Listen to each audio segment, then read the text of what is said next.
Sa nakaraan nating video ay nagalit si Shu kay Yutang, matapos niyang sabihin na pangalan na lang ng Dragnet and Snares ang gamitin nila, sa pag-imbita ng mga estudyante at iba pang refine ng master.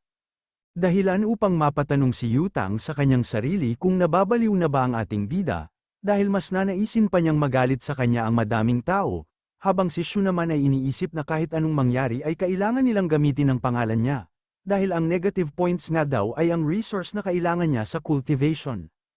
Pero bigla nga silang nagulat nang sumisigaw si Zhang habang patungo ito sa kanila, at bago pa nga siya makarating ay sinabi nito, na nabalitaan daw niyang gagawa ulit ng world tide na espada si Li Sheng, sabay tanong kung totoo ba ito. At sinabi nga ng ating bida na totoo ang nabalitaan niya, kaya naman masyado ang tuwa nito dahil magbabalik na daw ang pinakamamahal niyang sandata, at agad na din niyang sinabi na ipagbibigay alam niya na ito sa mga Imperial Dragon Guards. Pero biglang ang ginamit ni Shu ang gourd sa kanya, dahilan upang sumakit ang batok ni Zhang, na sinasabing pwede naman siyang patigilin ng ating bida, at hindi nga daw siya kailangang gamitan ng artifact ni Shu, pero sinabi lang naman ng ating bida na nag-eensayo lang daw siya, dahil hindi pa siya pamilyar sa kapangyarihan ng kanyang gourd. Sabay sabi na mayroon silang dapat pag-usapan, at patungkol nga ito sa nangyari 23 years ago, kaya naman biglang nagulat at natulala si Zhang. Agad na din silang nagtungo sa rooftop, at dito ay sinabi ng ating bida na magiging prangka na siya, sabay tanong kung ano talaga ang nangyari 23 years ago, at kung ano ang ginawa ni Zhang kasama si Guishu nung gabing yun, sa palasyo ng hari at kung bakit wala man lang silang sugat o pinsalang natamo. Pero tinanong lang naman ni Zhang kung bakit ito tinanong ni Shu sa kanya, at kung paano daw nalaman ni Shu, na wala silang tinamong pinsala nung gabing yun. At sinabi nga ni Shu na nahanap niya si Shu Yuan o ang general sa loob ng ruin, at siya nga din daw ang nagkwento sa ating bida, na nais lang din daw malaman kung ano talaga ang nangyari nung gabing yun. At dito nga ay sinabi ni Zhang, na 3 buwan umano nilang pinagplanuhan ni Guishu ang kanilang ginawa, kung saan ay hinintay at tinaon nilang wala ang hari sa palasyo, at nung dumating nga daw ang pagkakataon na hinihintay nila, ay agad silang sumugod sa palasyo ng hari. Agad nga din daw sinabi ni Guishu noon na kailangan nilang mag-ingat, dahil hindi umano madaling kalaban ang asawa ng hari, pero matapos nga daw nilang buksan ang pintuan, ay nangyari ang bagay na hindi nila inaasahang mangyari, at agad nang tinanong ni Shu kung ano ang nangyari. Kaya naman nagpatuloy sa pagkukwento si Zhang, at nung gabing yun nga daw ay wala silang inabutan tao sa King's Palace, at si Luer nga daw na inaasahan nilang nasa palasyo ay hindi nila nakita. Dito nga ay sinabi ni Zhang na kakaiba umano ito, dahil dati ay laging nananatili si Luer dito sa palasyo ng hari tuwing aalis ang hari upang magbantay, pero bakit ngayong gabi pa siya nawala, wika naman ni Guishu. Na muling inulit ang kanyang sinabi, at na-realize nga niya na palpak umano ang plano nila at inaasahan na ito nila Luer, malamang sa nakaalis na siya bago pa tayo dumating, wika pa nga niya kila Zhang. Kaya naman agad na sinabi ni Zhang na kailangan na nilang umalis, kung saan ay sinabi din niyang sa North Gate na sila dadaan tulad ng kanilang plano. Pero sa bandang huli nga daw, matapos silang makalayo ng 300 milya sa palasyo ng hari, ay inabutan at sinalubong naman sila nito, at ang galit nga daw ng hari ng mga panahon na yun, ay nagdulot ng pagbaha ng dugo sa buong royal capital ng Luniverse. At muli nga ay tinanong ni Shu kung hindi ba talaga nila inabutan si Luer, at kung hindi ba talaga sila ang pumatay sa kanya. At sinabi nga ni Zhang na hindi umano, kaya naman matapos na umalis ang kanilang hari, ay pinagdudahan na daw nilang plano ang lahat ni Luer. Ginawa niya ang lahat ng ito para makatakas at manatili sa dilim, wika pa nga ni Zhang, at malamang nga din daw na hinintay talaga niya ang pagkakataon yun, upang pabagsakin ang hari sa pamamagitan ng kanyang mga tapat na tauhan. Ganun pala ang nangyari, wika naman ni Shu, sabay tanong kung iniisip din daw ba nila, na ang bagong hari sa palasyo ngayon na hindi pa nila nakikita ay si Luer, na agad namang kinumpirma ni Zhang sa ating bida. Pero naisip naman ni Shu na malamang sa mali umano sila Zhang nang iniisip o duda, pero dahil sa hindi nila alam ang koneksyon o relasyon ng Dark Chart at Star Chart, ay natural lang umanong isipin nila yon. Pero halos imposible nga daw na mapatay ni Luer ang dating hari, at sa mga nakalimot nga pala ay Star Chart ang tawag sa cultivation ng ating bida, at kay Xiaoyu naman ay Dark Chart na nagmula sa asawa ng dating hari. Muli ay sinabi ni Shu na ang pinakamahalagang bagay umano, ay 23 years old na din si Carol ngayon, at ang ibig sabihin nga nun ay namatay o umalis siya ng Luniverse, 23 years na ang nakalipas. Pero ano daw kaya ang naging dahilan ni Carol, upang mapagdesisyunan na iwanan at talikuran ang lahat, sabay sabi na matapos mawala ang may-ari ng Dark Chart at Star Chart o si Luor at ang hari, ay sino kaya ang nagbibigay ng utos sa palasyo ng hari ngayon, gamit ang pangalan ng dating hari. Agad na ding naisip ng ating bida, na kung sino man umano ang nagbibigay ng utos sa palasyo ng hari ngayon, ay malamang na siya din ang mastermind o nasa likod ng lahat ng nangyayari. Nung mga panahon nga daw na yun ay biglaan ang balita patungkol sa pagkamatay ng hari, at matapos nun ay agad namang pumalit ang bagong hari, pero matapos lamang ang ilang kautusan, ay bigla na itong naglaho at wala nang nakakita pa sa kanya. At dahil dun ay iniisip nga ng mga tao sa Luniverse, na malamang sa nalipat ang trono niya sa kanyang asawa o kay Luor, na laging nananatili sa tabi ng hari at sa palasyo ng hari. Pero madami nga daw opinyon ng mga tao, patungkol sa kung bakit hindi interesado sa pamamalakad ng palasyo ang bagong hari, at ito nga ay ang patungkol umano sa pagluluksa niya sa pagkamatay ng hari, habang ang iba naman ay sinasabi na hindi na daw siya pinapatulog ng kanyang konsensya. Ilang sandali pa nga ang nakalipas, ay nagtungo sila sa labas ng Dragon Gate Fortress at sinabi ni Shu na hindi pa sila tapos mag-usap, sabay tanong kung maliban umano sa founder ng Sword Pavilion at kay Luor, ay wala na ba siyang naiisip na kayang pumatay sa dating hari. At dahil sa tanong na ito ni Shu ay biglang natahimik si Zhang, sabay tanong kung bakit daw ginagawang mahirap ng kanyang hari o ng ating bida ang bagay-bagay para sa kanya, at sinabi na hindi niya kamumuhian si Luor ng 18 taon, kung may iba pa siyang naiisip na maaaring pumatay sa dating hari. Kaya naman tinanong na lang ni Shu kung bakit nais nilang patayin si Luor noon, pero tila may biglang pumasok nga sa isip ni Zhang, kaya naman agad na lumapit sa kanya ang ating bida, upang tanungin kung may mali daw ba at kung ano ang naiisip niya. At dito nga ay sinabi ni Zhang na mayroon siyang naalala na malamang sa hindi niya naisip o napansin noon, sabay sabi na mayroon daw kakaiba sa mga nangyari 23 years ago, kaya naman nanatiling tahimik ang ating bida, habang pinapakinggan niya ang mga kwento at sinasabi ni Zhang. Ilang sandali pa nga ang nakalipas ay muling bumalik sa itaas ang ating bida, at dito nga ay iniisip niya ang mga sinabi at kwento ni Zhang sa kanya, patungkol sa mga kaganapan sa Luniverse bago pa sila magrebelde ni Guizhou. Sinabi nga daw ni Zhang na madalas nang pinagdududahan ng hari ang mga tagasunod niya, matapos umalis ng founder ng Sword Pavilion o matapos siyang iwan, at mula nga daw noon ay naging kakaiba na din ang mga kinikilos ng dating hari, kung saan ay mas madalas na siyang umalis upang magtungo sa iba't ibang lugar.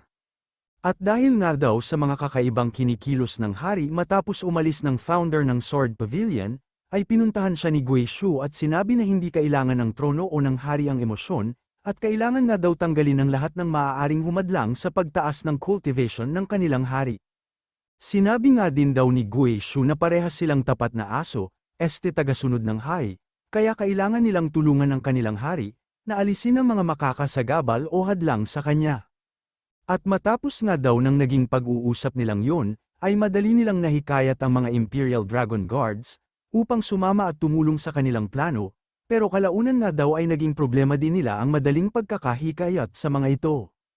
At kahit nga daw magkakakilala at pinagkakatiwalaan na nila ang isa't isa ng ilang daang taon, ay wala man lang umalma o pumihil sa kanilang plano nung mga panahong yun, kaya masyado daw kakaiba ang pangyayaring yun noon. At dito ay naisip ng ating bida, na ang naging sitwasyon daw nila Zhang noon ay kaparehas ng mga sinabi ni Master sa kanya, kung saan ay na-hypnotized silang lahat ayon na din sa mga puppeteers. Naisip nga ni Shu na hindi nila namamalayan ang kanilang naging aksyon, at basta-basta na lang silang pumayag sa plano nila Zhang, nang wala man lang pagtatanong o pagdududa, kaya malamang umanong na-hypnotize din ang mga kasamahan nila Zhang nung panahon na yun. At ang taong makakagawa o may abilidad na gawin ang bagay na yun ay si Zimeng, na aking nakita sa Changbai Mountain sa harap ng gate wika pa nga ni Shu. At ayun nga daw kay Zhang, ay si Zimeng na ang naging guro ng mga Imperial Dragon Guards, matapos gawing Celestial Emperor ng dating hari si Wen Zaipi, at sa madaling salita nga daw ay malamang sa matagal ng kontrolado ni Zimeng ang mga Imperial Dragon Guards. At mukhang nais nga daw siyang mahuli ni Zimeng noon, upang dalin sa master niya at ang master nga daw niya, ay walang iba kundi ang mastermind o nasa likod ng lahat ng nangyayari. Mukhang kaya ni Zimeng na ma-hypnotize ang lahat ng tao wika pa nga ng ating bida, sabay tanong kung bakit hindi pa siya nagtungo agad sa kalangitan gamit ang kanyang abilidad, at bigla nga din siyang napabuntong hininga, matapos maalala na pinadala na daw pala niya si Zimeng sa langit, sa impyerno daw pala. Sunod ay naisip nga ng ating bida, na malamang umano sa hindi lang iisa ang nasa likod ng lahat ng ito, at sila din ang nagplano laban kay Luor noon, pero wala nga daw siyang kahit anong clue, kaya naman hindi niya maisip kung sino o sino-sino ang nasa likod ng lahat. Kaya naman sinabi na lang ng ating bida na hindi na muna niya iisipin ito, dahil hindi naman na daw niya kailangan pang balikan ang nakaraan, at sinabi na malalaman din niya ang kasagutan sa lahat matapos siyang makabalik ng Looniverse. Samantala matapos ngang mapansin ng ating bida ang lumilipad kasabay ng helicopter, ay napapatanong ito kung si Zuan daw ba yun, sabay sabi na bumalik talaga siya dito kasabay ng mga bagong batch ng estudyante, mula sa Refining Academy. Samantala matapos ngang makarating ni Zuan sa Dragon Gate Fortress, ay agad siyang sinigawan ni Yutang, at sinabi na kailangan niyang umakyat dahil may kailangan silang pag-usapan. Pero sa pag-akyat nga niya ay bigla siyang kinilabutan, at napapatanong na lang din sa kanyang sarili kung ano ang nangyayari, dahil ang mga dragnet ng Dragnet and Snares, ay nakatayo sa kanyang harapan at nakatitig sa kanya. Halos maiyak na nga din ito habang napapatanong kung ano ang plano nilang gawin, sabay tanong na din sa kanyang sarili, kung mayroon ba siyang mga nagawang kasalanan nitong nakaraan. Hanggang sa ilang sandali pa nga ay bigla ding pumasok si Negrito, na sinasabing andito na umano siya, sabay tanong kung ano ang kailangan ni Yutang sa kanya, pero bigla nga din siyang nanginig matapos makita ang mga dragnets, ng Dragnet and Snares. Agad nga ding tinanong ni Negrito si Zuan, kung bakit umano andito silang lahat, sabay sabi na wala naman tayong ginawang mali di ba? Na sinang-ayunan naman ni Zuan. At muli ilang sandali pa ang nakalipas, ay sinabi ni Yutang na siya na ang magpapaliwanag sa kanila, at dito ay sinabi ni Yutang na isang linggo na umano nilang pinag-uusapan ang patungkol dito, sabay tanong kung naaalala ba nila Zuan ang Feng Brothers, o ang kambal na si Feng Yeming at Feng Yunlo. Oo naaalala namin sila wika naman ni Zuan, sabay sabi na sila umano yung mga pangit na adik sa larong Dragnets, at sinabi ding madalas nilang nakakalaro ang kambal, na masyado namang kinagulat nila Nolan Kay, habang sinasabi na masyado umano silang matapang upang makipaglaro sa kambal na yun. Habang si Yutang naman ay muling kinuha ang kanilang atensyon, at sinabi nga nito na sa totoo lang umano ay mahigit isang taon na, mula nang mag-submit ng resignation letter ang kambal sa posisyon nila bilang Dragnets. At dahil nga daw sa matagal na ang resignation nila, ay pinayagan na silang mag-resign ni Yeting, pero tinanong lang naman ng dalawa kung talaga bang ayaw na nilang maging Dragnet.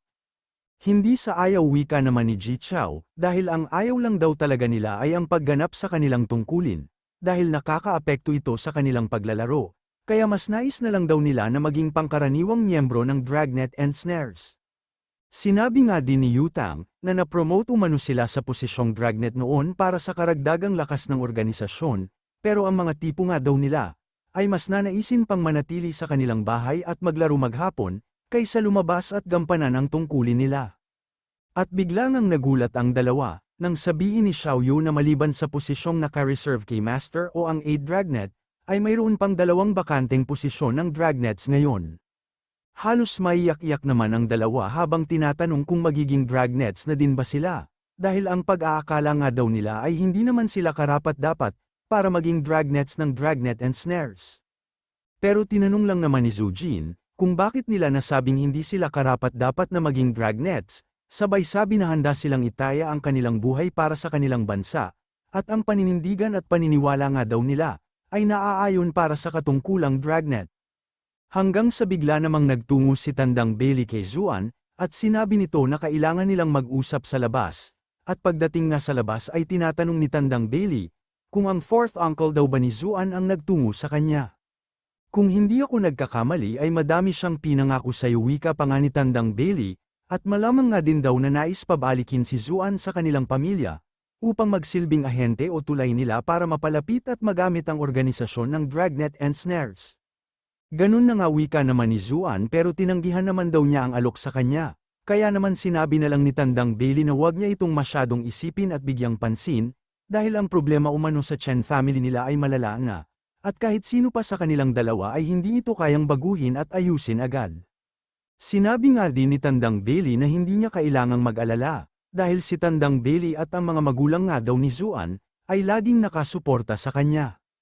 Dati ay iniisip kong wala kang kwentang baboy wika pa nga ni Tandang Bailey, pero ngayon nga daw ay malaki na ang pinagbago ni Zuan, na bigla namang nanggilid ang luha at sinabing wag naman daw magdrama si Tandang Bailey. Kaya naman binigwasan na lang siya nito, at sinabi na isa daw talagang tunay na Chen si Zuan, na tuluyang tumulo ang luha at tinanong kung galit daw ba ang kanyang lolo, na tinawanan lang naman siya. Samantala pagsapit naman ng gabi sa bahay ng ating bida, ay sinabi ni Shu na ngayon ay hindi na pwedeng hindi sila sumunod sa utos, pero nagtakip nga sila ng tenga at sinabi na kahit ayaw ng ating bida, ay sasama pa din sila sa Looniverse. Kaya naman agad na hinagis sa kanila ni Shu ang Black Armor o Mountain Shaking Armor, dahilan upang matulala ang dalawa habang si Shu ay sinabi na pumapayag na siya, pero kailangan nga daw nilang maging maingat, dahil ito ang unang beses na makakarating sila ng Looniverse. At dahil nga dito ay agad nilang nilundag ang ating bida, pero bigla nga din silang nakatikim mula kay Xiaoyu, na tinatanong kung bakit hindi pa sila nagsasandok ng pagkain, at kung sa tingin daw ba nila ay hindi na sila tatamaan kay Xiaoyu, dahil sa mga dragnets na din sila ngayon, dahilan upang manghingi ng patawad ang dalawa at sinabing nagkamali sila. Matapos nito ay tinanong nga ni Zuan kung nasaan na daw ang squirrel nila, dahil kasama nga daw nilang nag-uurong at naghahanda ng pagkain ang squirrel dati, pero sinabi lang naman ni Xiaoyu na lumabas daw siya, at pag nakita nga daw niyang umuuga ang puno sa bakuran nila, ay siguradong nakikipag-plok-plok na naman ang squirrel nila. At agad ngang pinalaki ni Zuan ang kanyang mga mata, upang makita ang squirrel na kasalukuyang nilalandi ng kanyang mga juwa, at hindi nga makapaniwala si Zuan sa kanyang nakita, dahil ang squirrel daw pala ay mayroong harem at dinaig pa siya. Pero bigla namang lumapit si Negrito at sinabing hindi kailangang mainggit ni Zuan, isa pa ay hindi nga daw dapat kinukumpara ni Zuan ang kanyang sarili sa squirrel, dahil isa siyang tao. Muli ay sinabi nga ni Negrito na isa siyang tao, pero sa aspeto nga daw ng pagkakaroon ng juwa, ay walang-wala siya sa squirt este squirrel ng ating bida, dahil hamak na mas malupit sa kanya ang bulinggit. Kaya naman agad na naghabulan ang dalawa, habang tinatanong ni Zuan kung nais ba talagang masaktan ni Negrito, na tinawanan lang naman siya, dahilan naman upang magalit si Xiaoyu dahil hindi pa nga daw nila inaayos ang lamesa.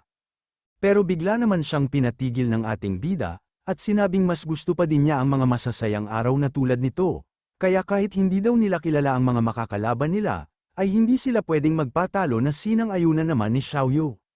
Samantala sa sumunod na araw nga ay nagtungo sa sementeryo ang magkapatid, at dito nga ay hinanap nila ang bakanteng lapida na sinasabi ni Master sa ating bida. Dito nga ay sinabi ni Shu na ito na umano ang walang pangalan na puntod, at dito nakalibing ang isa sa mga puppeteers, na nag-alay ng kanyang buhay upang protektahan siya 18 taon na ang nakalipas.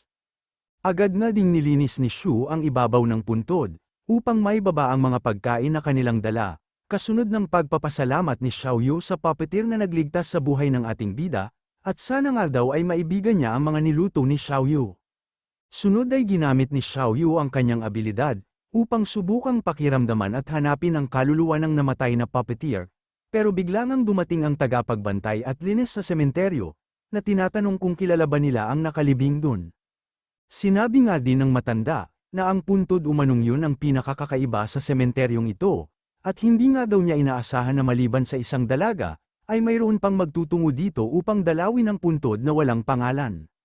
Dahil dito ay bahagyang natulala ang ating bida, at tinanong kung totoo ba talaga ang sinasabi ng matanda, na bukod sa kanila ay mayroon pang isang dalaga na bumibisita sa puntod na ito.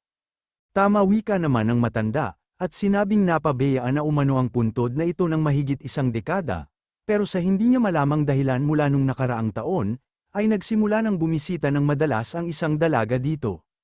Sinabi nga din niyang napakaganda umano ng dalaga na nagtutungo dito, pero mukha din siyang masungit at tila kakaiba, dahil kada magpupunta daw siya dito ay wala naman siyang dala kahit isang bulaklak lang, kung saan ay nananatili nga lang daw siyang nakatayo sa harap ng puntod, hanggang sa siya ay umalis.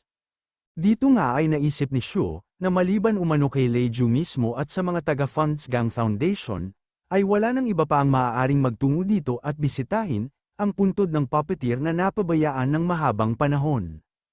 Agad na ding tinanong ni Shu kung naaalala pa ng matanda ang itsura ng dalaga, sabay sabi na malamang sa kaibigan niya daw yun na kanyang hinahanap. Pero sinabi naman ng matanda na medyo matagal na mula nang huling nagtungo dito ang dalagang yun, at ang naaalala na nga lang daw niya, ay nakasuot ito ng uniform ng Dragnet and Snares nang huli siyang magtungo dito. Dito nga ay agad na inisip ng ating bida, ang mga karakterisidad na sinabi ng matanda kanina, at ito nga ay ang maganda umano, masungit tignan, tahimik at miyembro ng Dragnet and Snares, at ang mga descriptions nga daw na yun ay isang tao lang ang tinuturo. Agad nga ding naglabas ng larawan si Shu, at tinanong kung ang nasa larawan ba ang tinutukoy ng matanda, na agad namang kinumpirma ng matanda at sinabing kilala daw pala talaga siya ng ating bida. Sunod ay agad na nga ding nagpaalam ang matanda, dahil tapos na umano ang oras ng kanyang trabaho, habang ang ating bida naman ay nanatiling tahimik, habang nakatitig sa mga larawan ni Chingxi.